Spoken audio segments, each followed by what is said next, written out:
आत्म नमस्ते। इतने सालों की स्पिरिचुअल प्रैक्टिसेस की वजह से, माँ भगवती की कृपा से दोस्तों, मेरे क्लाइंटल में आज बहुत सारे लोग जुड़ गए हैं।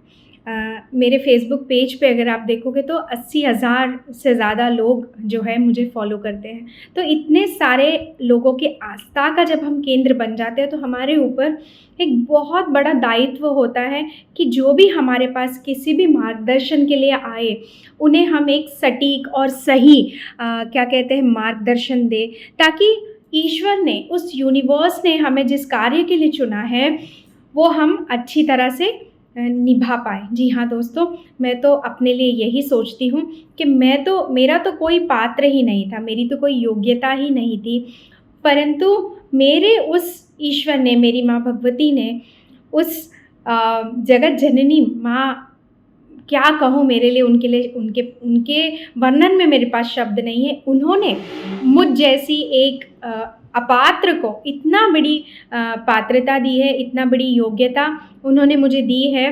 कि तुम अपने तरीके से लोगों को गाइड करो, उन्हें उनके सही गंतव्य तक पहुँचाओ।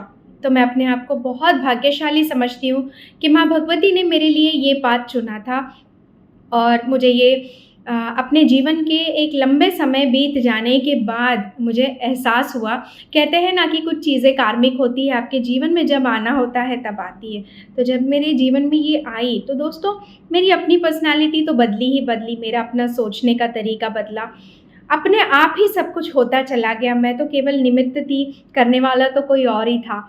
ख़ैर, तो दोस्तों, इस जर्नी में लोग मुझसे बहुत सारे सवाल पूछते हैं।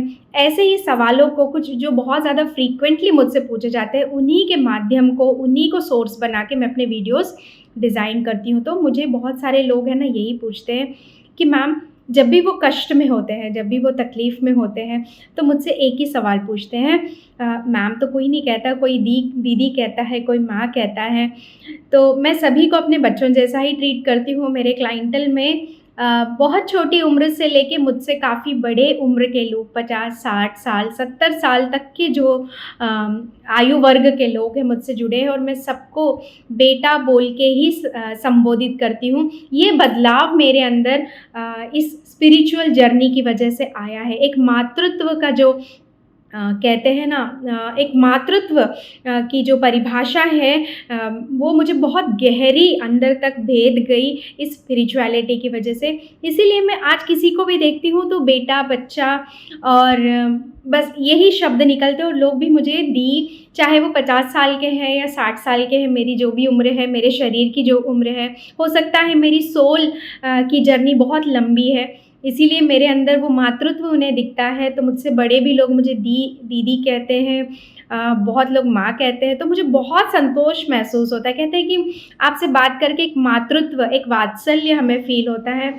अगर आप लोगों को भी ऐसा फ़ील होता है तो आप लोग भी कमेंट सेक्शन में ज़रूर लिखिएगा, क्योंकि मुझे ये जब लोग बताते हैं तो मेरे आँखों से आँसू आ जाते हैं। ख़ैर, अभी टॉपिक पे आते हैं कि आज का टॉपिक ये है कि मुझसे जब भी लोगों के जीवन में कठिनाइयाँ आती हैं, तो लोग मुझसे पूछते हैं कि हम ही क्यों, मेरे साथ ही ये क्यों हो रहा है, मुझे ही क्यों टारगेट किया जा रहा है, जबकि हम इतना अच्छा सब कुछ करते हैं, हम तो किसी का बुरा नहीं कर रहे हैं, तो हमारे साथ क्यों ऐसा हो रहा है। तब मैं उन्हें एक ही चीज़ समझाती हूँ, जो आज इस वीडियो में आप लोगों को भी बताने वाली हूँ। ये उन सभी के लिए मैं वीडियो बना रही हूँ क्योंकि बार-बार सवाल आते हैं, बार-बार मैं इंडिविजुअली बताने से अच्छा ये वीडियो पे डाल दूँ। देखिए, जभी भी विश्व शक्ति यानी यूनिवर्स जब आपकी परीक्षा ले रही होती है, देखिए, जब आपको गढ़ना होता है, समय जब चाहता है आप गढ़ो, है ना? आपको एक मूर्ति का आकार देना है, एक बहुत ही खूबसूरत मूर्ति का आकार देना है, तो आपके जीवन में वो क्या लाती है? कठिनाइयाँ लेकर आती है। क्योंकि देखिए, मुझे जहाँ तक समझ में आता है, मेरी बुद्धिमत्ता से ये समझ में आता है, जब तक व्यक्ति कठिनाइयों से नहीं गुज़रता, तब तक कहते हैं ना, वो उस लेवल को कभी भी समझ नहीं सकता, या उसके अंदर वो स्थिरता, वो गंभीर था, वो वात्सल्य नहीं आ सकता जब तक आप कठिन दौर से ना गुज़रो। तो जब आपके जीवन में कठिनाइयाँ आ रही हैं तो समझ जाना कि ये जो विश्व शक्ति है, यूनिवर्स है या जो भी ऊर्जा हमारे को परिपालन कर रही है, वो आपका परीक्षा ले रही है। अब ये कठिनाइयाँ कैसे आती हैं? सबसे पहली चीज़, आपके जीवन में आपकी बहुत सारी प्यारी सी चीज़ें बहुत जल्दी आपसे छूट जाती हैं। जैसे आपको अपना घर, किसी को ऐसी मजबूरियाँ हो जाती हैं कि घर अपना बेचना पड़ता है। माता-पिता का साया बहुत कम उम्र में सर से उठ जाता है ना? बहुत सारे फ़ाइनेंशियल कठिनाइयाँ आ जाती है। तो इसका मतलब क्या है? यूनिवर्स आपको बहुत कठोर तरीके से कुछ सिखाने की कोशिश कर रहा है ताकि आप जो है ना इवॉल्व हो सकें। क्योंकि जब आप इस कठिनाई से बहुत दृढ़ता से जब बाहर आएँगे ना, तब आप देखोगे कि बहुत ही सुंदर सा जो है भविष्य आपका इंतज़ार कर रहा है। अब दूसरी कठिनाइयाँ क्या आती है? मेरे को सब लोग बोलते हैं कि मैम, लोग हैं ना हमें बहुत जजमेंट करते हैं, हमारे को बहुत ज़्यादा गलत बोलते हैं हमारे बारे में, हमेशा कभी सकारात्मक बोलेंगे ही नहीं, हमेशा नकारात्मक जजमेंटल हो गए हैं लोग हमारे बारे में। तो इसका ये अर्थ है कि अगले को आप में सिर्फ बुराइयाँ नज़र आ रही है, तो वो बहुत अच्छी बात है, क्योंकि यूनिवर्स आपके अंदर की उन बुराइयों को, उन अवगुणों को भी निकाल बाहर करना चाहता है। क्योंकि जब आपके ऊपर कोई जजमेंट्स पास ऑन करता है, तो आप क्या करते हैं, अच्छा इसको ये बुरा लग रहा है, तो आप as a high vibrational person आप क्या करते हैं, आप अपने आप को उस क्षेत्र में सुधारने चले जाते हैं। तो वो अवगुण भी आपके अंदर से क्या हो रहा है, ख़त्म हो रहा है। तो यूनिवर्स, विश्व शक्ति आपको अवगुणों से परे करके आपको एक बहुत ही शुद्ध प्यूरिफाई कर रही हैं आपको, है ना? सारा कचरा, सारी गंदगी आपके अंदर से निकाल रही है। तो अगर आपके ऊपर कोई जजमेंट्स डाल रहा है, कोई आपके बारे में भला-बुरा बोल रहा है, तो मेरी इन बातों को आप ज़रूर याद करना कि मैम ने ऐसा कहा था कि हमारे अंदर की जो अवगुण है वो परमात्मा बाहर निकालना चाहते हैं, हमें और ज़्यादा जो है क्या कहते हैं, अच्छी तरह से तराशना चाहते हैं, इसलिए ये जजमेंट्स आ रहे हैं लोगों की तरफ से हमें। तो हमें उन क्षेत्र में पॉजिटिव सोच के हमें क्या करना है, अपने आप को सुधारना है। चौथी सबसे इम्पॉर्टेंट चीज़ जो होती है, ये होती है कि आपको अपनी पसंदीदा चीज़ छोड़नी पड़ती है। जी हाँ, ये हमें बहुत तकलीफ़देह होती है। किसी के दबाव में या किसी मजबूरी के कारण हम हमारी पसंद की बहुत सारी चीज़ें हम नहीं करते हैं, है ना? हम अक्सर किसी और के पसंद की चीज़ें करना ज़्यादा पसंद करते हैं, जैसे हमारे बच्चे हैं, हमारे माता-पिता हैं, हमारे पति हैं, उन्हें या हमारी पत्नी है, उन्हें जैसा हमारे अंदर एक बदलाव पसंद है, हम बिल्कुल वैसा ढलने की कोशिश करते हैं। अब बहुत सारी बहनें, उनका फ़ोन आता है मुझे, वो कहती है कि मैम हम तो बहुत ही हाईली क्वालिफ़ाइड थी, लेकिन ससुराल में आने के बाद हमें हमारा करियर, हमारा सब कुछ हमें सैक्रिफ़ाइस करना पड़ा। लेकिन देखिए, मैं कहती हूँ अगर वो सैक्रिफ़ाइस करना पड़ा तो उसकी जगह में यूनिवर्स ने आपको कुछ और दिया होगा।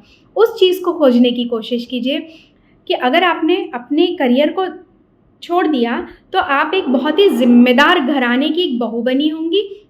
आज आपके हाथ में कुछ वर्षों बाद आप देखती होंगी कि आपके हाथ में आपके पूरे परिवार की कमान है। आज आपकी मदर इन लॉ, आपके फादर इन लॉ आपके ऊपर पूरा विश्वास करके अपने पूरे परिवार की जो कमान है आपके हाथ में दिए हैं। आज आपके घर के बड़े-बड़े फैसलों में आपको शामिल किया जाता है। आपके पति के लिए या आपकी पत्नी, ये महिलाओं के लिए कह रही हूँ, तो आपके पति के लिए आपका जो कहते हैं ना राय, आपके द्वारा आने वाले हर एक शब्द का बहुत महत्व है, क्योंकि आपके उस सैक्रिफ़ाइस को सभी लोग समझते हैं कि परिवार के लिए केवल इस बच्ची ने ये सारा सैक्रिफ़ाइस किया, है ना? तो आपने अपने करियर को पीछे रखा और अपने परिवार को पहले रखा, तो कहीं आपने कुछ खोया नहीं है, आपने पाया है, ठीक है? हमेशा वित्तीय तौर पे यानी धन के तौर पे ही पाना नहीं होता है। अपनों का प्रेम, अपनों से सम्मान, एक परिवार का एक अभिन्न अंग बनना, ये भी एक अचीवमेंट है। तो ये भी आपके लिए एक यूनिवर्स की परीक्षा होती है उस वक़्त कि आप उस चीज़ को त्याग सकते हैं कि नहीं त्याग सकते हैं। कभी-कभी हमारे मांसाहारी दोस्त होते हैं, बहुत सारे मांसाहारी भाई-बंधु होते हैं। उन्हें या तो शारीरिक वजहों की वजह से या तो किसी कष्ट में आने के बाद किसी उनके धर्म गुरु ने उन्हें एडवाइस किया होता है, अगर आप अपना मांसाहार छोड़ सको तो बहुत अच्छा होगा। तो अपनी पसंदीदा चीज़ को जब हम गिव अप करते हैं ना, तो उसके बदले में यूनिवर्स हमें बहुत सारी चीज़ों से ब्लेस करता है। तो जब भी आपको कुछ गिव अप करना पड़े, तो रोए नहीं। ये समझ लीजिए कि विश्व शक्ति मेरी परीक्षा ले रही है, अगर मैंने इसमें अपने आप को उत्तीर्ण कर लिया तो एक बहुत ही सुनहरा भविष्य मेरा इंतज़ार कर रहा है। दोस्तों, आपको तुरंत नहीं एहसास होगा, लेकिन थोड़े समय बाद आपको ये रियलाइज़ होगा मेरी बातें। और एक चीज़ क्या होती है, जो मतलब आप इसको डेफ़िनेटली रिलेट करेंगे। बहुत सारी जो 50 क्रॉस किए हुए लोग मेरे पास आते हैं या मुझसे बात करते हैं, कहते हैं कि जीवन भर परिवार के लिए किया, जीवन भर बच्चों के लिए किया, जीवन भर न जाने क्या-क्या तकलीफ़ें उठाई और आज मेरे परिवार में मेरा कोई वर्चस्व नहीं है मैम। मैं क्या करूँ? आप मुझे मार्गदर्शन कीजिए। देखिए, सबसे पहली चीज़, हम करने वाले कोई नहीं है ना? हम तो केवल निमित्त है, हमसे कोई करवा रहा है। आज हमने हमारे बच्चों के लिए अगर कुछ कार्य निर्वाह किए हैं, तो वो उसकी आज्ञा से थे, वो हमारा कर्तव्य था। तो उन चीज़ों के बदले में अगर हम कुछ एक्सपेक्ट कर रहे हैं, तो उसकी वजह से कौन दुखी हो रहा है? हम दुखी हो रहे हैं कि मैंने अपने बच्चों के लिए, अपने परिवार के लिए, अपने घर के लिए ये सारी चीज़ें की थी, तो रिटर्न में मुझे भी क्या होना चाहिए? कुछ तो मिलना चाहिए। तो ये वाला भाव, रिटर्न, गिव एंड टेक वाला भाव, ये नहीं होना चाहिए। आप कोई भी कार्य को अपना कर्तव्य समझ के निर्वाह करेंगे, प्रभु का कार्य समझ के निर्वाह करेंगे ना, तो आपको ये चीज़ें भोगनी नहीं पड़ेगी, कभी भी आपको दुःख नहीं होगा। त्याग करने में आपको बहुत आनंद आएगा, क्योंकि हम है ना हमेशा ये स्वाभिमान लेके चलते हैं कि हम किसी पर डिपेंड नहीं रहना चाहते। हम बूढ़े हो जाएँगे तो हम अपने स्वयं सब अपना कार्य करना चाहते हैं, लेकिन जीवन में कोई ऐसा मोड़ ज़रूर आ जाता है जहाँ हमें हमारे बच्चों की ज़रूरत पड़ जाती है या किसी सहारे की ज़रूरत पड़ जाती है। उसमें कोई दुःख की बात नहीं है, लेकिन देखिए, उनसे एक्सपेक्टेशंस रखना ये बहुत गलत चीज़ है। और ये समझना कि जो किया है वो मैंने किया है, जो भी आज क्रिएट किया मैंने क्रिएट किया है। देखिए, जब हम इस दुनिया में आए थे ना हम कुछ लाए थे, ना हम कुछ लेकर जाएंगे, है ना? हम तो खाली हाथ आए थे और खाली हाथ जाएंगे। हम बिना कपड़ों के आए थे और बिना कपड़ों के जाएंगे। तो हमने जो भी पाया है वो यहीं पे पाया है, और जो भी हमें समर्पित करना है वो यहीं इस जग को समर्पित करना है। और हम जैसे आए थे हमें वैसे वापस परमपिता परमेश्वर के पास क्या करना है? रिटर्न जाना है। तो जब हम ये जीवन की सच्चाई को जब हम समझ लेंगे ना, तो आपको ये दुःख नहीं होगा। अगर मान लीजिए आपके अंतकाल में जैसे आपने अपने सारे कर्तव्य निर्वाह कर दिए और उसके बाद आपको आपके बच्चों से ऐसा झेलना पड़ रहा है, तो इसके पीछे भी आपको यूनिवर्स क्या कर रहा है? कुछ सिखाने की कोशिश कर रहा है कि अब तो मोह माया छोड़ो, है ना? इतने साल मोह माया में बिता दिए, अब भी इतना मैं दिखा रहा हूँ आपको, तो भी आप मोह माया नहीं छोड़ रहे हैं। तो तभी भी यूनिवर्स आपको रियलाइज़ कराने की कोशिश कर रहा है कि भाई आप अभी तो इवॉल्व हो जाओ, एक सोल के रूप में इवॉल्व हो जाओ, और इन सारी जो क्या कहते हैं, माया जाल में अभी भी आप फंसे हो, उसमें से बाहर निकलो। क्योंकि डे 1 से हमें प्रभु ने ये बोल के दुनिया में भेजा है कि आपका अल्टीमेट जो पर्पस है इस दुनिया में जाने का, वो क्या है? अपने सोल को इवॉल्व करना, यानी एक आत्मा को और समृद्ध बनाना, ताकि आप और हाई वाइब्रेशंस पे पहुंच सको, आपको सद्गति मिल सके। इसीलिए मैं आपको इस दुनिया में भेज रहा हूँ। तो आपको करना क्या था? नाम जाप करना था, ध्यान साधना करना था, प्रभु के भजन कीर्तन करने थे। जो कार्य है वो तो निर्वाह करने ही थे, है ना? लेकिन हमें किस तरह से ये कार्य निर्वाह करने थे? कीचड़ में कमल की तरह, कि कीचड़ में रहते हुए भी कमल को जो है कीचड़ प्रभावित नहीं करता, वो अपने सुंदरता को बिखेरता है। बिल्कुल इसी तरह इस संसार रूपी माया में रह के हमें क्या नहीं करना था? हमें इस संसार रूपी माया में अपने आप को अटैच नहीं करना था। हमें अपने आप को सिर्फ और सिर्फ प्रभु की भक्ति में लीन करना था, ताकि जब हम अंत में ये दुनिया छोड़ के जाए तो हम एक इवॉल्व सोल की तरह जाए। तो अंत में यूनिवर्स भी आपको फिर से वो लेसन सिखाने के लिए जो है ना, ये सारा खेल रचता है कि आपके बच्चे आपके अगेंस्ट है, आपसे सब कुछ उन्होंने आपका सारा वर्चस्व छीन लिया, ये सारा, ताकि एटलीस्ट एट द एंड में तो भी आपको ये रियलाइज़ हो कि मैं जो पर्पस लेके आया था या आई थी वो ये नहीं था, ये मटेरियलिस्टिक दुनिया नहीं थी। मेरा पर्पस तो अल्टीमेट सत्य को प्राप्त करना था। तो दोस्तों ये थी मेरी ओर से कुछ जानकारी जो मैं आप सभी को देना चाहती थी।